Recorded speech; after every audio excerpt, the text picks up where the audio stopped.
ಆತ್ಮೀಯ ನಾಗರಿಕರೇ, ನಾನು Kaggalipura police inspector Venkatesh ಮಾತಾಡ್ತಿದ್ದೀನಿ.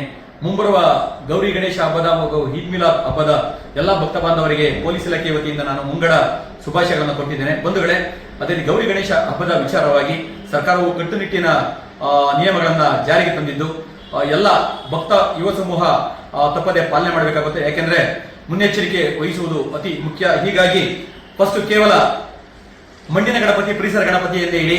ಯಾವುದೇ ಕಾರಣಕ್ಕೂ POP ಗಣೇಶನ್ನ ಇಡೋದು ಬೇಡ. ಮತ್ತೆ ಯಾವುದೇ ಕಾರಣಕ್ಕೂ ಸಿಡಿಮದ್ದುಗಳನ್ನ ಸಿಡಿಸೋದಕ್ಕೆ ಅವಕಾಶ ಇಲ್ಲ. ಹಸಿರು ಪಟಾಕಿಗಳನ್ನ ಸಿಡಿಸಿ ಮತ್ತೆ ಕೂಡಲೇ ಪೊಲೀಸ್ ಠಾಣೆಗಳಿಗೆ ಹೋಗಿ ಅನುಮತಿಯನ್ನು ಪಡೆದುಕೊಳ್ಳಿ.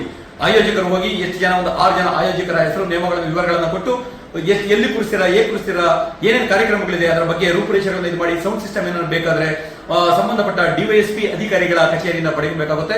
ಹೀಗಾಗಿ ಪೊಲೀಸ್ ಠಾಣೆಗೆ ನೀವು ಸಂಪೂರ್ಣ ಮಾಹಿತಿಯನ್ನು ಕೊಟ್ಟರೆ ಅಲ್ಲಿ ಅಧಿಕಾರಿಗಳು ನಿಮಗೆ ಮಾಹಿತಿಯನ್ನು ನೀಡ್ತಾರೆ. ಮತ್ತೆ ಅದೇ ರೀತಿ ಗಣೇಶ ವಿಸರ್ಜನೆ, ಗಣೇಶನ ಪ್ರತಿಷ್ಠಾಪನೆ ಮಾಡುವಂತಹ ಸ್ಥಳದಲ್ಲಿ ಕಟ್ಟುನಿಟ್ಟಾಗಿ CC ಕ್ಯಾಮೆರಾಗಳನ್ನ ಹಾಕಿ. ಯಾಕೆಂದ್ರೆ ನಿಮಗೆ ಕಸಿವಿಸಿಬಹುದು, ಏನಪ್ಪಾ ನಾವು 3 ದಿವಸ ಇಡ್ತೀವಿ, CC ಕ್ಯಾಮೆರಾ ಅವಶ್ಯಕತೆ ಇದೆಯಂತ. Yes, it is must. ಯಾಕೆ ಅಂತಂದ್ರೆ ಅದು ನಿಮ್ಮನ್ನ ಕಾಪಾಡುತ್ತೆ. ಯಾಕೆಂದ್ರೆ ಏನಾದ್ರೂ CC ಕ್ಯಾಮೆರಾ ಇದ್ರೆ ಅಲ್ಲಿ ಏನೇನಾಗುತ್ತೆ, ಏನಾದ್ರು ಅವಘಡಗಳನ್ನ ಸಂಭವಿಸಿದ್ರೆ ಅಲ್ಲಿ ಯಾರು ಮಾಡುದು ಅಂತ ಗೊತ್ತಾಗುತ್ತೆ.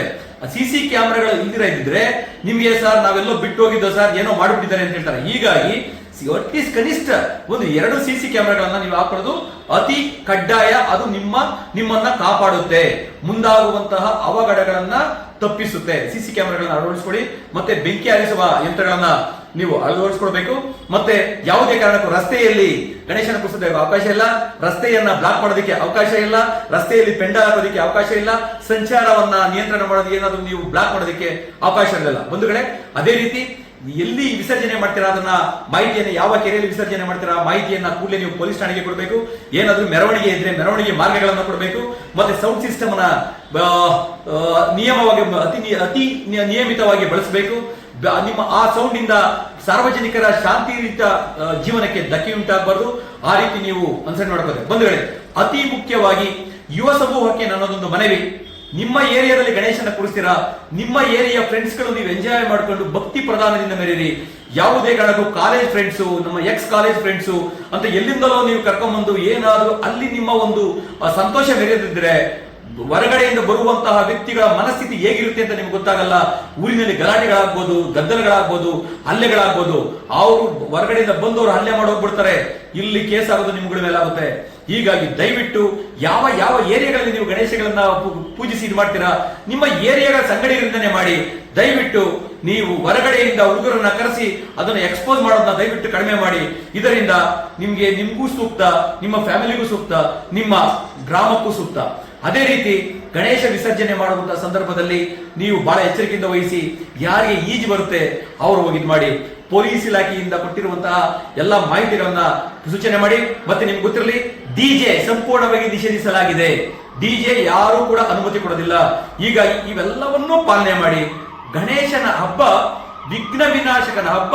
ಮುಂದೆ ಬರುವಂತಹ ಕಾರ್ಯಗಳಿಗೆ, ಈಗ ಮಾಡುವಂತಹ ಕಾರ್ಯಗಳಿಗೆ ಯಾವುದೇ ವಿಘ್ನಗಳು ಬಾರದಿರಲಿ ಅಂತ ನಾವು ಒಂದು ವಿನಾಯಕ ಮಹೋತ್ಸವವನ್ನು ಆಚರಣೆ ಮಾಡ್ತೀವಿ.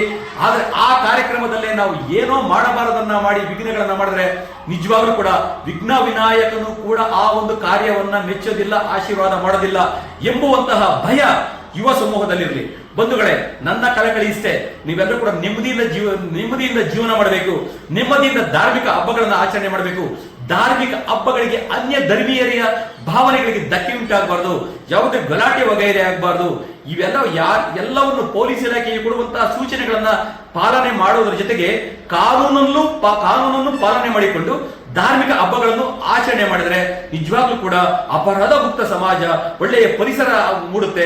ಅದು ನಿಮ್ಮಿಂದ ಮಾತ್ರ ಸಾಧ್ಯ ಅಂತ ಹೇಳ್ತಾ ಈ ಗೌರಿ ಗಣೇಶ ಹಬ್ಬವನ್ನ ಚಾತಿಯಲ್ಲಿರುವಂತಹ ಕಾನೂನುಗಳನ್ನ ಪಾಲಿಸುವುದರ ಜೊತೆಗೆ ಆಚರಿಸಿ. ವಿಘ್ನ ವಿನಾಯಕನ ಆಶೀರ್ವಾದ ಎಲ್ಲಾ ಭಕ್ತ ಸಮೂಹ ಮಂಡಳಿಯ ಮೇಲೆ ಇರಲಿ, ನಿಮ್ಮ ಕುಟುಂಬದ ಮೇಲಿರಲಿ ಅಂತ ನಾನು ಪೊಲೀಸ್ ಇಲಾಖೆಯ ವತಿಯಿಂದ ಮತ್ತೊಮ್ಮೆ ಹಾರೈಸ್ತೇನೆ.